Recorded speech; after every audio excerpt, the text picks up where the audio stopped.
ওহী আসা বন্ধ হয়ে গেল। ফলে নবীও নতুন কোনো কথা মক্কার লোকদেরকে শোনাতে পারে না। মক্কার লোকেরা বলল, ঘটনা কি মুহাম্মদ? নতুন নতুন আয়াত এতদিন বলতো, এখন বলো না কেন? বলো। বিশ্বনবী বলতে পারেন, কারণ বিশ্বনবী কি মন গড়া কোনো কথা বলে? সবাই যদি বুঝে থাকেন উত্তর দেন, বিশ্বনবী কি মন গড়া কথা কোনোদিন বলেছে? রব্বুল আলামিন বলেন, ওয়ামা ইয়ানতিকু আনিল হাওয়া ইন হুয়া ইল্লা ওয়াহিয়ুন ইউহা। আমার নবী মন গড়া কোনো কথা বলেন না। আমার পয়গম্বর মন মস্তিষ্ক কোনো প্রসূত কথা তোমাদের কাছে পেশ করে না।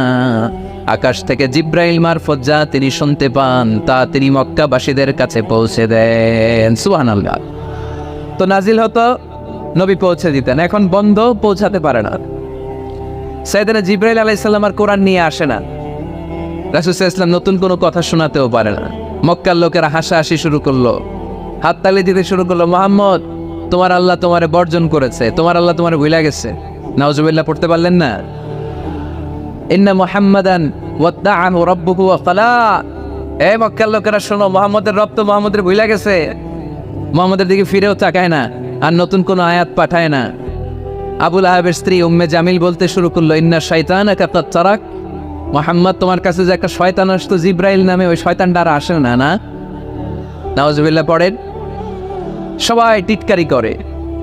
এখন রাসূল সাল্লাল্লাহু আলাইহি ওয়াসাল্লাম কিছু বলতেও পারে না, কারণ তিনি তো মন গড়া কিছু বলেন না। যা নাজিল হয় তা পৌঁছে দেন। রাসূল সাল্লাল্লাহু আলাইহি ওয়াসাল্লাম খুব পেরেশান হয়ে গেলেন, চিন্তায় পড়ে গেলেন, হতাশ হয়ে গেলেন। আর মনে মনে ভাবলেন, কি রে, আমি কোনো ভুল করলাম না তো? আমার কোনো অন্যায় হয়ে গেল না তো? এত অপেক্ষা করতেছি, আকাশের দিকে তাকিয়ে আছি, নতুন আয়াত আসে না কেন? আমি কবে নতুন আয়াত শোনাবো? কোনো কোনো তাফসিরে এসেছে 15 দিন, কোথাও এসেছে 25 দিন, 40 দিন, কোথাও এসেছে কয়েক মাস আল্লাহ রাসূল সাল্লাল্লাহু আলাইহি ওয়াসাল্লামের কাছে কোরআনের আয়াত নাজিল করাকে বন্ধ রেখেছিল কে? নাজিল হয় না, তিনি কোরআনের আয়াত শোনাতেও পারেন না। আমরাও মাঝে মাঝে এরকম হতাশ হই, কি রে, ব্যবসা করলে লস, চাকরি হয় না, অসুস্থতা, মনে হয় আল্লাহ বোধহয় আমাদেরকে পছন্দ করে না। এরকম টেনশন আমাদেরও আছে না নাই? রাসূল সাল্লাল্লাহু আলাইহি ওয়াসাল্লাম যখন টেনশনে পড়ে গেলেন, আল্লাহ তাআলা এই সূরা নাজিল করার মধ্য দিয়ে আল্লাহ রাসূল সাল্লাল্লাহু আলাইহি ওয়াসাল্লামের টেনশন দূর করে দিলেন। চিল্লায় পড়েন সুবহানাল্লাহ। রাসূল সাল্লাল্লাহু আলাইহি ওয়াসাল্লামের পেরেশানি দূর করার জন্য আল্লাহ নাজিল করলেন, ওয়াদ-দুহা ওয়াল-লাইলি ইযা সাজা মা ওয়াদ্দাআকা রাব্বুকা ওয়া মা ক্বালা। ওয়াদ-দুহা, আলোর শপথ, ওয়াল-লাইলি ইযা সাজা, নিঝুম নিস্তব্ধ রাতের শপথ। সুবহানাল্লাহ পড়েন। প্রথমে আল্লাহ দুইটা কসম কাটলেন। কয়টা? দুইটা। প্রথমে দোহা, প্রভাতের সূর্য কিরণের শপথ, আলোর শপথ। এরপরে অন্ধকারের শপথ কাটলেন। আলোর শপথ দিয়ে আল্লাহ তাআলা ওহী আশাকে বোঝালেন, আর অন্ধকারের শপথ দিয়ে আল্লাহ ওহী না আশাকে বোঝালেন।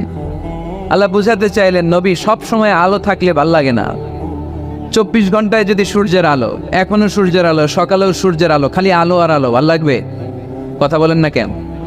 আবার 24 ঘন্টায় ঘুটঘুটে অন্ধকার, কোনো আলো টালো নাই, ভাল লাগবে? তার মানে জীবন চালাতে আলোরও দরকার, অন্ধকারেরও দরকার। বিশ্বনবীরে বুঝাতে চাইলেন, নবী, ওহী আসা যেমনি দরকার, মাঝে মাঝে ওহী বন্ধ রেখে আপনার একটু বিশ্রাম দেওয়াও দরকার। সুবহানাল্লাহ পড়েন।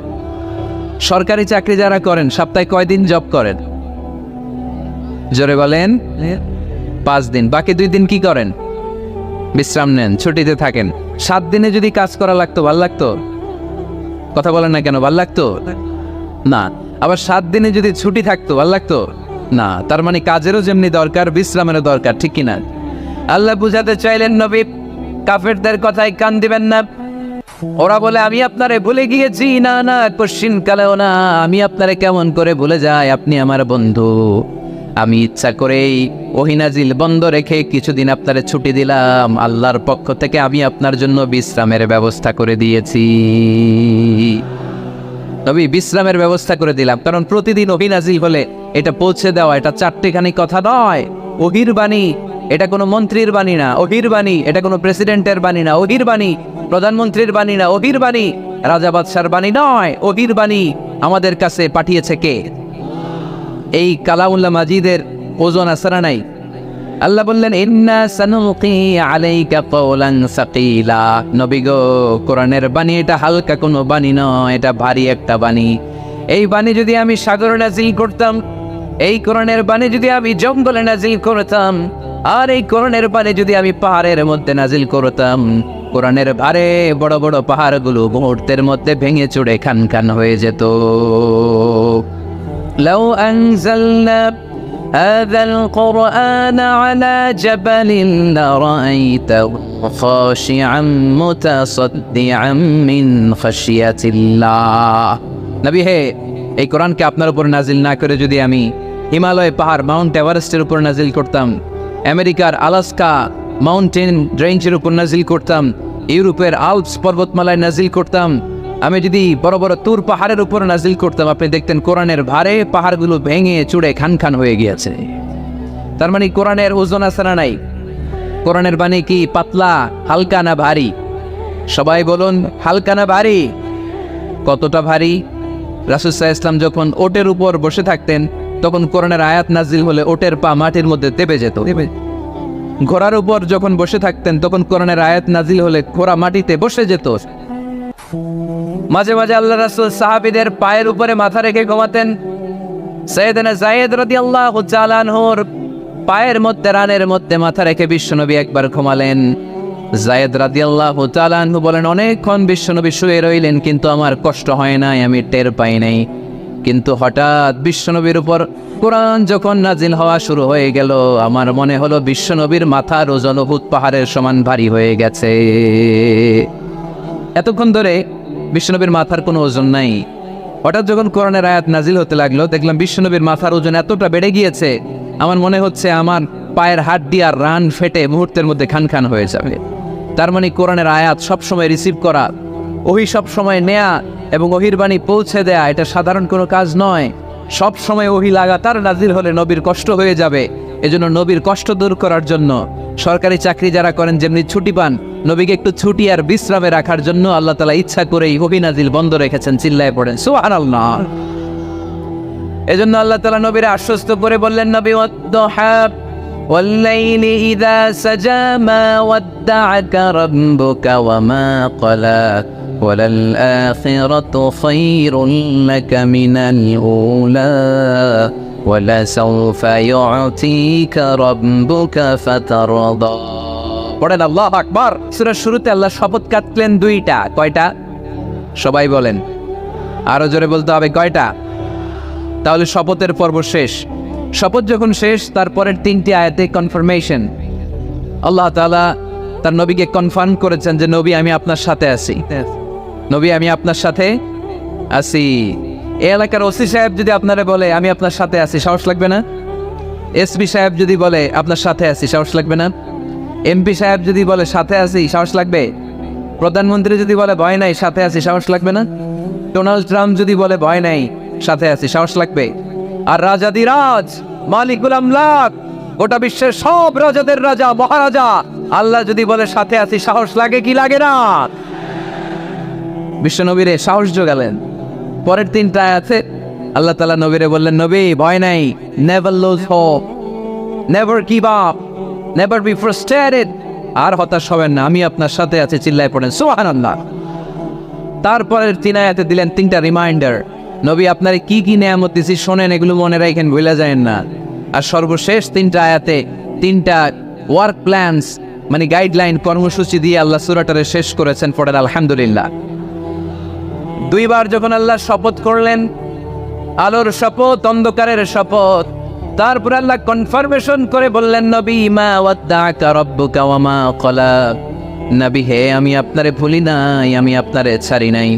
কাফেররা বলে আমি আপনারে ভুলে গেছি, আমি আপনার উপর রাগ করেছি, তাই আপনার উপর কোরআন নাজিল করি না। কথাটা কিন্তু ঠিক না।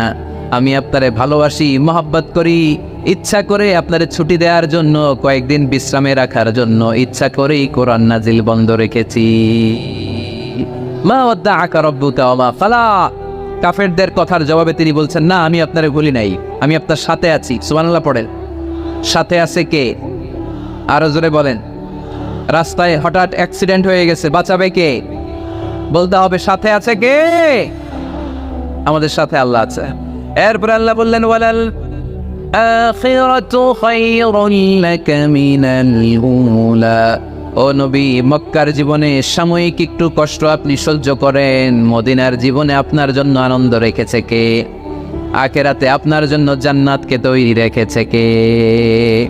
ওয়ালাল আখিরাতু খায়রুল লাকা মিনাল উলা। আরেকটা কনফার্মেশন, আরেকটা অ্যাসিউরেন্স, আরেকটা নিশ্চয়তার গ্যারান্টি নবী। Indeed, verily, hereafter is far better for you than this dunya. এই দুনিয়ার চেয়ে আখিরাত উত্তম, ঠিক কিনা? আখিরাত আপনার জন্য তৈরি, এই দুনিয়ার জীবন আপনার আসল জীবন নয়। আসল জীবন হচ্ছে কবরের জীবন, ঠিক কিনা? একদিন মাটির ভেতরে হবে ঘরে মন আমার, কেন বান্ধ দালান ঘর রে মন আমার, কেন বান্ধ দালান ঘর। প্রাণ পাখি উড়ে যাবে পিঞ্জর ছেড়ে, ধরা দাবে সবই রবে তুমি যাবে চলে। বন্ধু বান্ধব যত মাতা পিতা দ্বারা শত, বন্ধু বান্ধব যত মাতা পিতা দ্বারা শত, সবই হবে তোমার পরে মন আমার, কেন বান্ধ দালান ঘর। একদিন মাটির ভেতরে হবে ঘরে মন আমার, কেন বান্ধ দালান ঘর। ঠিক না? মাটির ঘর আসল ঘর। এই ছোট্ট 2 লাইনের নাশিদ, এই গানটাই আমাদের হেদায়েতের জন্য যথেষ্ট, তাই না? কত কষ্ট করে বিল্ডিং বানালাম, কত কষ্ট করে ফ্ল্যাট কিনলাম, কত দামি টাইলস দিয়ে আমার গোসলখানাটা বানালাম, কিন্তু আমার জীবনের শেষ গোসলটা কি আমার ওই গোসলখানায় হবে? চিল্লায় বলতে হবে, হবে। এজন্য আল্লাহ বললেন ওয়ালাল আখিরাতু খায়রুন লাকা মিনাল উলা। ও নবী, দুনিয়ার জীবন আসল জীবন নয়, আসল জীবন হলো আখিরাতের জীবন, ঠিক কিনা? কিন্তু আমরা পাগল হয়ে আছি কোন জীবনের জন্য? দুনিয়ার পিছনে এই মরিচিকা, এই লোভ লালসা, এই ক্ষমতার দাপট, এই সেলিব্রিটিজম, এই চোখ ধাঁধালো গ্ল্যামারাস লাইফের দিকে আমরা পাগলের মতো মরিচিকার পেছনে ছুটে বেড়াচ্ছি, আর আখিরাতের কথা আমরা বেমালুম ভুলে গিয়েছি, ঠিক কিনা? এজন্য আল্লাহ বললেন বাল তুসিরুনাল হায়াতাদ দুনিয়া ওয়াল আখিরাতু খায়রুন ওয়া আবকা। তোমরা দুনিয়ার জীবনকে বড্ড বেশি প্রাধান্য দাও, কিন্তু জেনে রেখো, মনে রেখো, দুনিয়া আসল নয়, আসল ঠিকানা হলো মুমিনের আখিরাত। 2 নম্বর কনফার্মেশন, ওয়ালাল আখিরাতু খায়রুল লাকা মিনাল উলা। নবী, আখিরাত আপনার জন্য রেডি। 3 নম্বর কনফার্মেশন, ওয়ালা সাউফা ইউতিকা রাব্বুকা ফাতারদা। নবী হে, অচিরেই এমন এমন জিনিস আমি আপনারে দেব, এগুলো পেয়ে আপনি খুশি হয়ে যাবেন। সুবহানাল্লাহ পড়েন। Verily I'm gonna give you something that will make you happy. এমন এমন জিনিস আমি আপনার জীবনে দেব, এগুলো পেয়ে আপনি খুশি হবেন। নবী, আপনি হতাশ হবেন না, নবী আপনি নিরাশ হবেন না, নবী আপনি হাল ছাড়বেন না। আরে আমি তো আপনার সাথে আছি। সাথে আছে কে? বিপদে পড়লে বলবেন আমার সাথে আছে কে? রক্ষা করবে কে? বাঁচানোর মালিক একজন। চিল্লায় বলো, তিনি কে? পারবেন পারবেন বলতে পারবেন? কি বলবেন? সাথে আছে কে? আমাদের সাথে থাকে কে? এটাই আমাদের ভরসা, এটাই আমাদের বিজয়ের মাধ্যম, বিজয়ের গোপনতম রহস্য। বলে সাউফা ইউতিকা রাব্বুকা ফাতারদা। নবী হে, অচিরেই এত এত জিনিস আমি আপনারে দেব, আপনি খুশি হয়ে যাবেন। সুবহানাল্লাহ পড়েন। যেখানেই নবীর মন খারাপ, সেখানেই আল্লাহ তাআলা এমন কিছু নবীকে হাজির করে দেন, ওইটা পেয়ে নবী খুশি হয়ে যায়। কারণ নবী হচ্ছেন আল্লাহর বন্ধু, হাবিবুল্লাহ। ইব্রাহিম আলাইহিস সালাম, উনি ছিলেন খলিলুল্লাহ। ইব্রাহিম আলাইহিস সালাম আল্লাহর কি ছিলেন? কথা বলেন, খলিলুল্লাহ। আর আল্লাহ রাসূল সাল্লাল্লাহু আলাইহি ওয়াসাল্লাম হাবিবুল্লাহ। খলিল মানেও বন্ধু, হাবিব মানেও বন্ধু। খলিল মানে এমন বন্ধু যেই বন্ধু আল্লাহরে খুশি করার জন্য কাজ করে, আর হাবিব মানে এমন বন্ধু যেই বন্ধুরে খুশি রাখার জন্য আল্লাহ নিজেই কাজ করে। আল্লাহ রাসূল সাল্লাল্লাহু আলাইহি ওয়াসাল্লাম হচ্ছেন হাবিবুল্লাহ। আল্লাহ রাসূল সাল্লাল্লাহু আলাইহি ওয়াসাল্লাম কি? হাবিবুল্লাহ। যেখানেই আল্লাহ রাসূল সাল্লাল্লাহু আলাইহি ওয়াসাল্লামের মন খারাপ, আল্লাহ রাসূল সাল্লাল্লাহু আলাইহি ওয়াসাল্লামের মন ভালো করে দেয় কে? আল্লাহ রাসূলের মন ভালো করে দেওয়ার দায়িত্ব স্বয়ং নিয়েছে কে? মক্কায় আল্লাহ রাসূল সাল্লাল্লাহু আলাইহি ওয়াসাল্লামের মন খারাপ। মক্কার দাওয়াতি কাজ বেগবান করার জন্য আল্লাহ রাসূল সাল্লাল্লাহু আলাইহি ওয়াসাল্লাম কেঁদে কেঁদে আল্লাহর কাছে দোয়া করলেন, আল্লাহ মক্কার 2 জনের একজন যেন কালিমা পড়ে মুসলমান হয়ে যায়। তাহাজ্জুদের নামাজ পড়ে চোখের পানি ছেড়ে ছেড়ে আল্লাহর কাছে দোয়া করলেন, আল্লাহ আল্লাহুম্মা আইজ্জাল ইসলাম বি আহাব্বির রাজুলাইনি ইনদাক। আল্লাহ মক্কার 2 জনের একজনকে আমি চাই, দুইজনের একজন। আবি জাহাল ইবনে হিশাম, হিশামের বেটা আবু জাহেল, অথবা ওমর ইবনুল খাত্তাব, খাত্তাবের বেটা ওমর। আল্লাহ হয় আবু জাহেলরা আপনি ইসলামের ছায়াতলে আনেন, কিংবা ওমরে ফারুককে আনেন। আল্লাহ কার জন্য দোয়াটা কবুল করেছে জোরে বলেন। তার কয়েকদিন পরে বিষ্ণু ঈসা ইসলাম আরকাম ইবনে দারিল আরকামের ঘরে বসে লুকিয়ে লুকিয়ে দাওয়াত দিচ্ছিলেন। ইন দ্য মিন টাইম ওমরে ফারুক নাঙ্গা তরোয়ার নিয়ে বিশ্বনবীর মাথা কাটার জন্য ছুটে আসলেন। সাহাবারা বললেন, নবী আপনি পালান, নবী আপনি পালান, ওমরে ফারুক আপনাকে হত্যার জন্য ছুটে এসেছে। বিশ্বনবী বললেন, তোমরা সরে যাও, দরজাটা খুলে দাও। আমার তো মনে হচ্ছে ওই যে তাহাজ্জুদের রাতে আমি দোয়া করেছিলাম, আজকে ওই দোয়া আল্লাহ কবুল করতে শুরু করেছে। সাইয়েদনা ওমরে ফারুক তখনও কালিমা পড়েন নাই।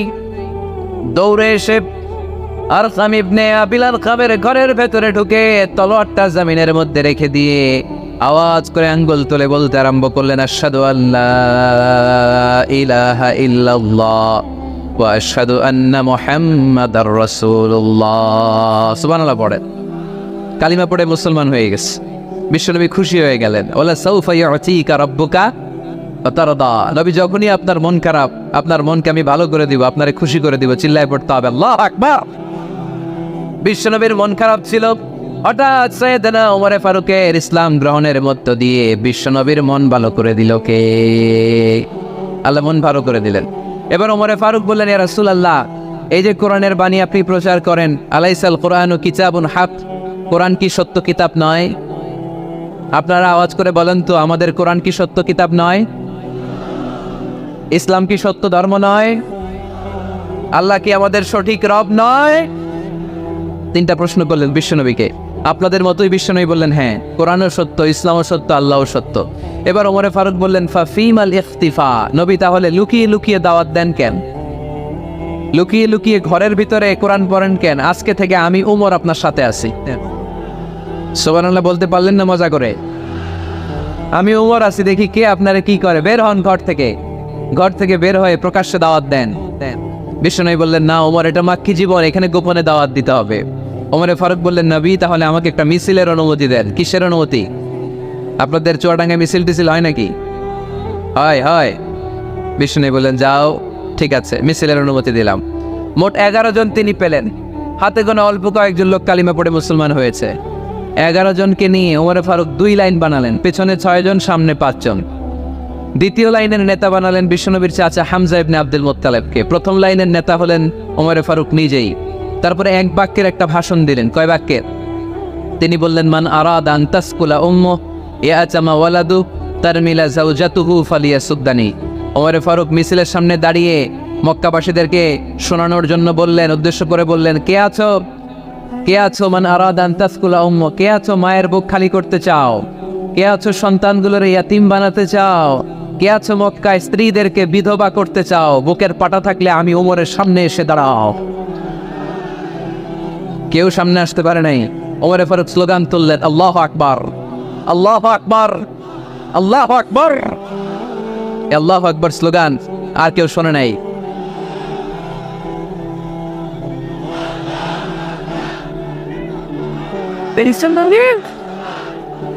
বালিশ হইলে ভালো চারি ফেলা হায়ারস এটা বালিশ হইলে গেল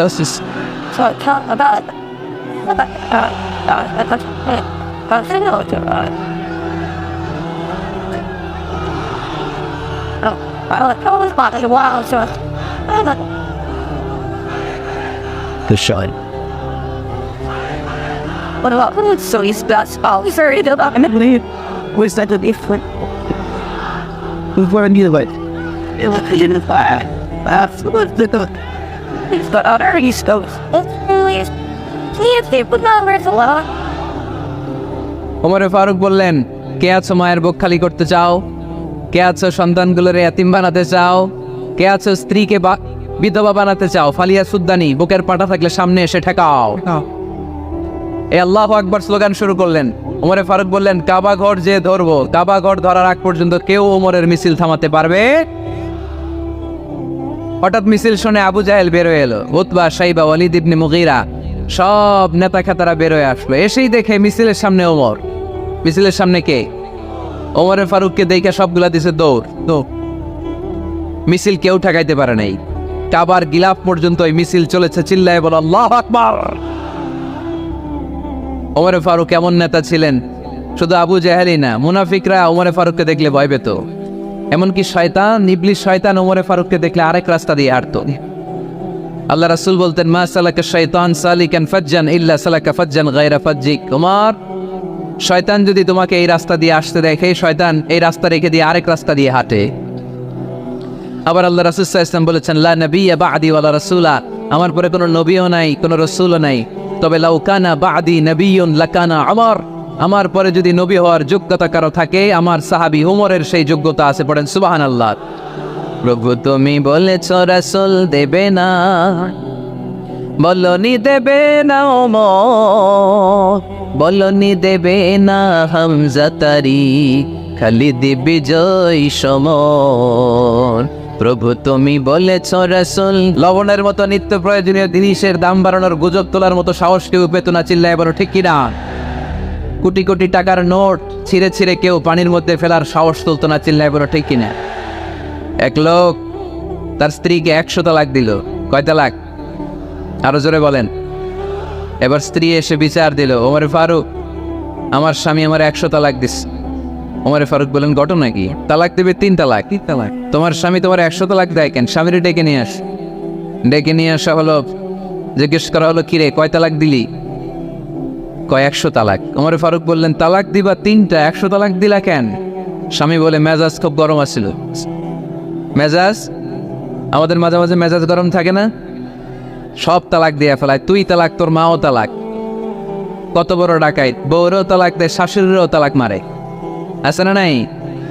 আলহামদুলিল্লাহ চুয়াডাঙ্গা এরকম নাই। ওমরে ফারুক বললেন, দিবা 3 তালাক, 100 তালাক দিলা কেন? সে বলে, ওমরে ফারুক মেজাজ গরম ছিল। ওমরে ফারুক বললেন, তাই মেজাজ গরম ছিল, ঠিক আছে আমি বিচার করতেছি, 3 তালাকে তোর বউ তালাক, বাকি 97 তালাক তোর পিঠের উপরে পড়বে। এরকম বিচার যদি বাংলার জমিনে থাকতো, কেউ আর এরকম ইসলামের কোনো বিষয় নিয়ে কথা বলার, ধৃষ্টতা দেখানোর সাহস পেত? কোরআনকে গালি দেওয়ার সাহস পেত? আমার নবীর নামে কার্টুন বানানোর সাহস পেত?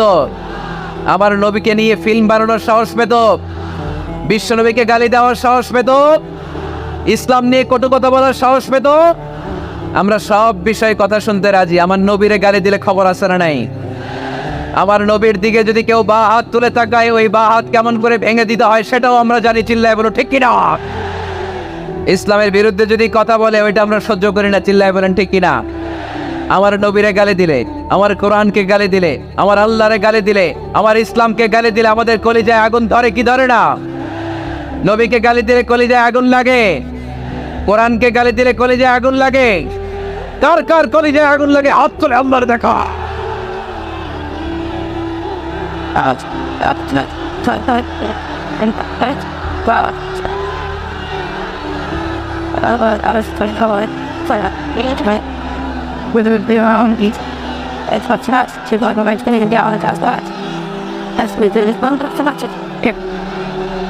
That's not interesting.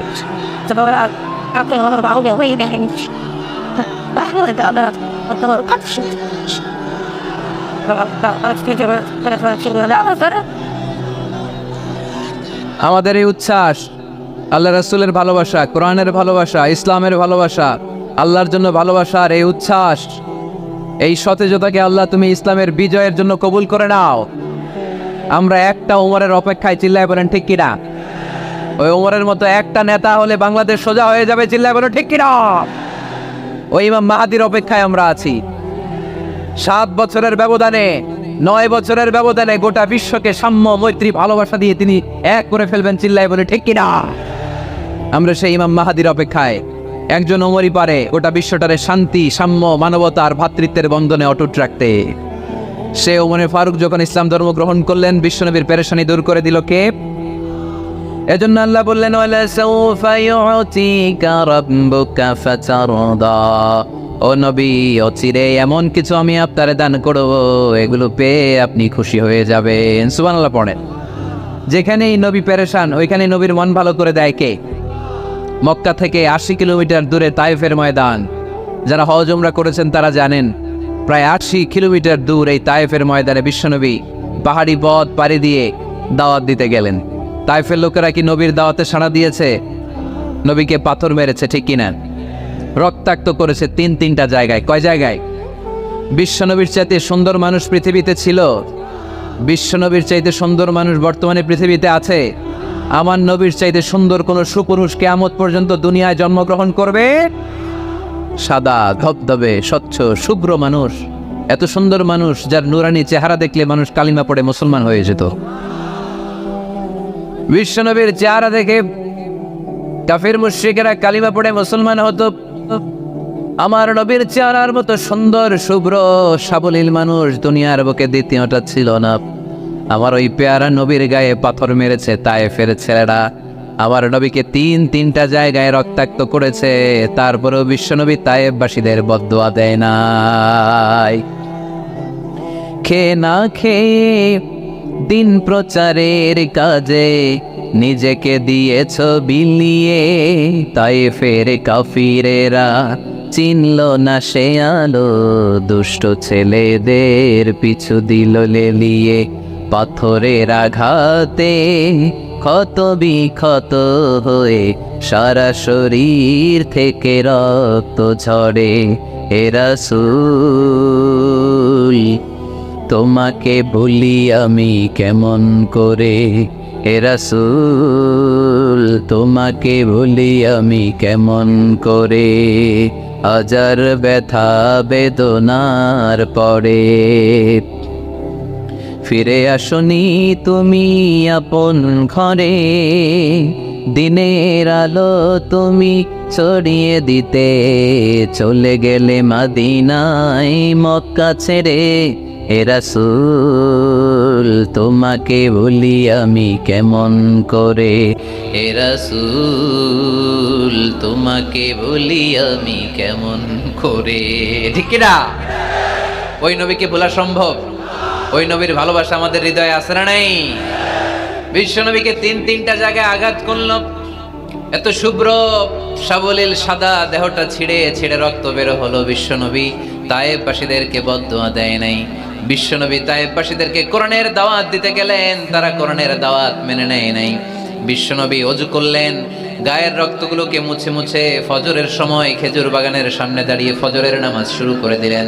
বিশ্বনবী মন্ত্রমুগ্ধকর কণ্ঠ দিয়ে তেলাওয়াত করতে শুরু করলেন। ইন দ্য মিন টাইম বিশ্বনবীর পেছন থেকে একদল জিন বিশ্বনবীর কণ্ঠের কোরআন তেলাওয়াত শুনে কালিমা পড়ে মুসলমান হয়ে গেল। ফজরের সালাত শেষে আল্লাহ বিশ্বনবীর ডেকে বললেন, নবী আপনার মন খারাপ কেন? জিব্রাইল মারফত জানিয়ে দিলেন মন খারাপ কেন। বিশ্বনবী বললেন, ৮০ মাইল পথ পাড়ি দিয়ে তায়েফের ছেলেদেরকে দাওয়াত দিতে এলাম, তারা আমার দাওয়াত কবুল করে নাই। শুধু দাওয়াত প্রত্যাখ্যান করলে চলতো, আমাকে মেরে রক্তাক্ত করে তায়েফের জমিনকে লাল করে দিয়েছে। একটা ছেলে যদি কালিমা পড়তো আমার কলিজাটা ঠান্ডা হতো, আমার পরানটা ঠান্ডা হয়ে যেত। একটা ছেলেও কালিমা পড়ে নাই, পাথর মেরে আমারে রক্তাক্ত করেছে। কি ছিল আমার অপরাধ? ওদেরকে যে জাহান্নামের আগুন থেকে বাঁচানোর জন্য আমি তায়েফে এসেছি, একটা লোক আমার ডাকে সাড়া দেয় নাই। বিশ্বনবীর মন খারাপ। আল্লাহ ডেকে বললেন, নবী মন খারাপ করবেন না, হতাশ হবেন না। আপনি জানেন না, আপনি দেখেন নাই, আমি আল্লাহ দেখেছি। আপনি যখন দাঁড়িয়ে দাঁড়িয়ে ফজরের নামাজের তেলাওয়াত করছিলেন, আপনার সুমধুর কণ্ঠের তেলাওয়াত শুনে একদল জিন কালিমা পড়ে মুসলমান হয়েছে। سمعنا قرآنا عجبا يهدي إلى الرشد فآمنا به। বিশ্বনবী যখন কালামুল্লাহ মাজিদ থেকে দাঁড়িয়ে দাঁড়িয়ে তেলাওয়াত করছিল, জিন জাতি বিশ্বনবীর কণ্ঠের তেলাওয়াত শুনে পাগল হয়ে গেল। জিনেরা এরকম বাক্য শুনে নাই এর আগে।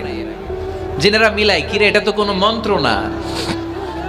জিনেরা মিলাই, কিরে এটা তো কবিতা না। এত সুন্দর কথা কার বাণী? এটা আল্লাহর বাণী ছাড়া অন্য কোনো বাণী হতে পারে না। এই সুন্দর বাণী শুনে তারা কালিমা পড়ে মুসলমান হয়ে গেল। আল্লাহ বিশ্বনবীর আশ্বস্ত করলেন, নবী আপনার কষ্ট বৃথা যায় নাই। মুমিনের কষ্ট কি কখনো বৃথা যায়? আওয়াজ করে বলো, বৃথা যায়। নবী আপনি দাওয়াত দিতে এসেছিলেন দৃশ্যমান এক জাতি, মানব জাতিকে, তায়েফের মানব জাতিকে দাওয়াত দিতে এসেছেন। ওরা দাওয়াত কবুল করে নাই তো কি হয়েছে? অদৃশ্য জাতি, জিন জাতি কালিমা পড়ে মুসলমান হয়ে গিয়েছে। ওয়ালা সাউফা ইউতিকা রাব্বুকা ফাতারদা। নবী অচিরেই এমন এমন সুসংবাদ আপনারা শোনাবো, আপনি খুশি হয়ে যাবেন। বিশ্বনবী যখন শুনলেন তায়েববাসী কালেমা পড়ে নাই, কি হয়েছে, জিন জাতিত করছে, বিশ্বনবী আবার খুশি হয়ে গেলেন। সুবহানাল্লাহ পড়ে। এইভাবে বিশ্বনবীর মন খারাপ হলে বিশ্বনবীর মন ভালো করে দেয় কে? মক্কার জমিনে বিশ্বনবীকে হত্যার ষড়যন্ত্র করা হলো। বিশ্বনবী আর থাকতে পারলেন না। বিশ্বনবীকে আল্লাহ বললেন, নবী আপনার জন্য আর গ্রিন সিগন্যাল নাই, মক্কা থেকে আপনাকে চলে যেতে হবে মদিনায়। আপনি চলে যান, আপনার বন্ধু আবু বকরকে নিয়ে হিজরত করে চলে যান। বিশ্বনবী চলে যাচ্ছিলেন আর মক্কার দিকে তাকিয়ে চোখের পানি ছাড়ছিলেন আর বলছিলেন, মক্কা তো হাব্বুল বিলাদ ইলাইয়া, মক্কা আমার কাছে সবচাইতে শ্রেষ্ঠ শহর। লাউলা উখরিজতু লামা খারাজতু মিনহা, মক্কা থেকে যদি আমারে বের করে দেয়া না হতো আমি মক্কা থেকে বের হতাম না। আমার কথা কি আপনারা শুনতেছেন? অনেক রাত হয়েছে, এবার শেষ করে দেই। এত লোক যেতে কয়েক ঘন্টা লাগবে, পুরো চুয়াডাঙ্গা জেলা জ্যাম হয়ে যাবে। শেষ করে দিব নাকি আরো 2-1 মিনিট শুনবেন? শুনবেন? ঠিক আছে, তাহলে বসেন। রাসূল সাল্লাল্লাহু আলাইহি ওয়াসাল্লাম বললেন, মক্কা থেকে যদি আমার বের করে দেয়া না হতো আমি বের হতাম না। চোখের পানি ছাড়লেন। মাতৃভূমি ছেড়ে চলে যেতে হবে। আপনাদের জেলার নাম কি? আরো জোরে বলেন। চুয়াডাঙ্গারে বেশি পছন্দ করেন না বোধহয়, এজন্য আওয়াজটা জোরসে হয় নাই। আপনাদের প্রাণের জেলার নাম কি? চুয়াডাঙ্গা। জোর করে যদি চুয়াডাঙ্গা থেকে বের করে আপনারা সিলেটে পাঠায় দেয়, ভালো লাগবে? বিশ্বনবীকে মক্কা থেকে মদিনায় পাঠিয়ে দেয়া হলো। জন্মভূমি ছেড়ে বিশ্বনবী মদিনায় যাচ্ছেন, মনটা খুব খারাপ।